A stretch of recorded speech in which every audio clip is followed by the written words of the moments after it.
Hey sneaker friends! So I'm starting a new kind of little mini series in my YouTube videos. It's going to be called Sneaker Knowledge, and I'm going to try and do one video per week, and we're going to talk about a different part to learn about the shoes and a different component of the shoes or a different technology. We'll try and keep this one a little different where we don't focus on one shoe, but we'll show you examples of many different shoes.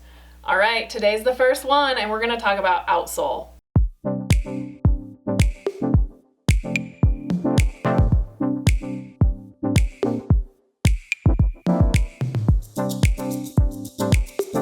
Okay, so outsole.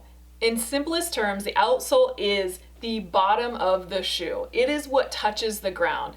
So the word outsole, if the sole is the bottom of the shoe, the outsole is the outermost sole, okay? The outsole has three primary purposes. One is traction, right? So it gives you grip on the floor, whether your surface is wet, wood, concrete, traction.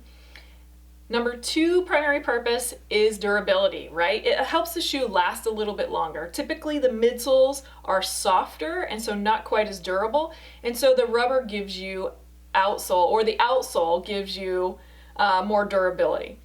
The third responsibility of the outsole, which a lot of people don't think of, is actually cushioning. The outsole does give you a little bit of cushioning. It depends on how thick it is and how soft it is to how much cushioning you're getting. But the outsole works with the midsole and the upper. It all works as a unit.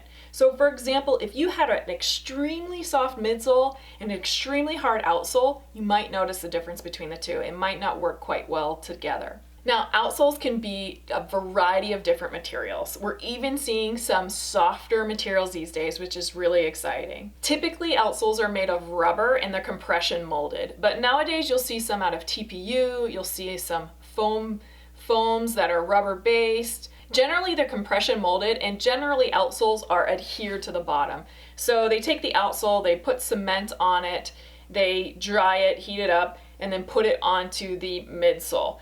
Sometimes the midsole is formed on top of the outsole. There can be different construction methods for the outsole of the shoe. So let's go ahead and take a look at a few outsoles. So this is Nike's Peg 35.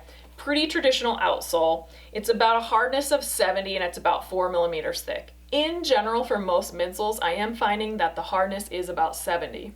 Generally, the harder the midsole, the longer it will last. So it's more durable, right? The harder it is, the more durable it is.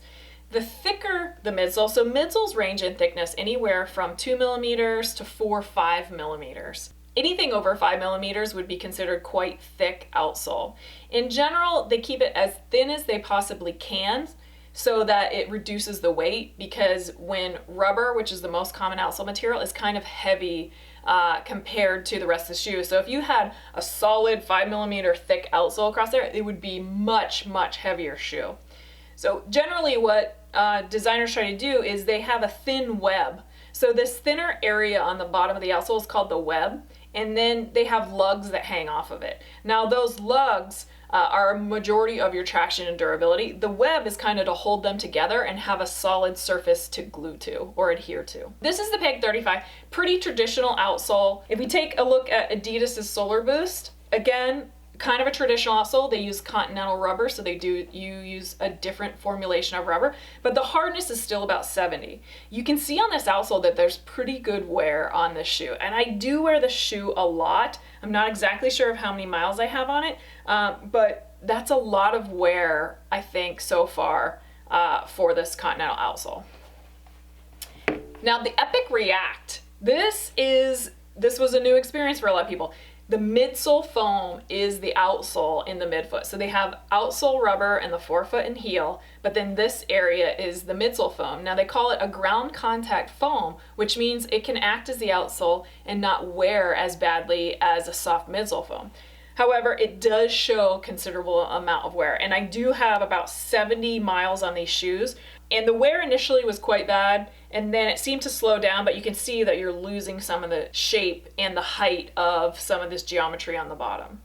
So midsole foam as an outsole, as long as the durability is okay, it would act as a cushioning, right? And it kind of simplifies the product a bit. They don't have to add outsole, they don't have to add extra weight, they don't have the extra steps in the process of gluing the midsole or the outsole to the midsole. They just use the midsole as it. I think this is an interesting concept. I think we're gonna see this more and more, but this isn't new here, right?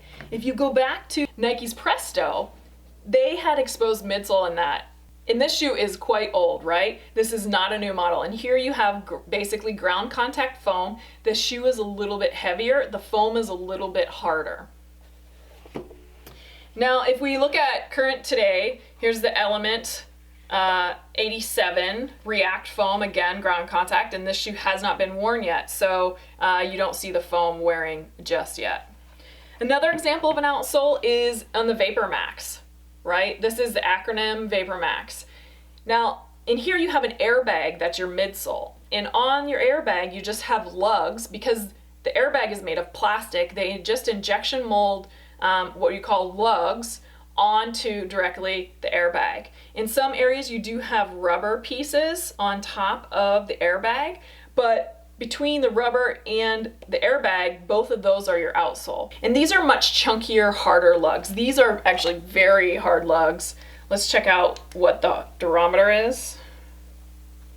80. So these are very hard and durable, but they're also plastic, right?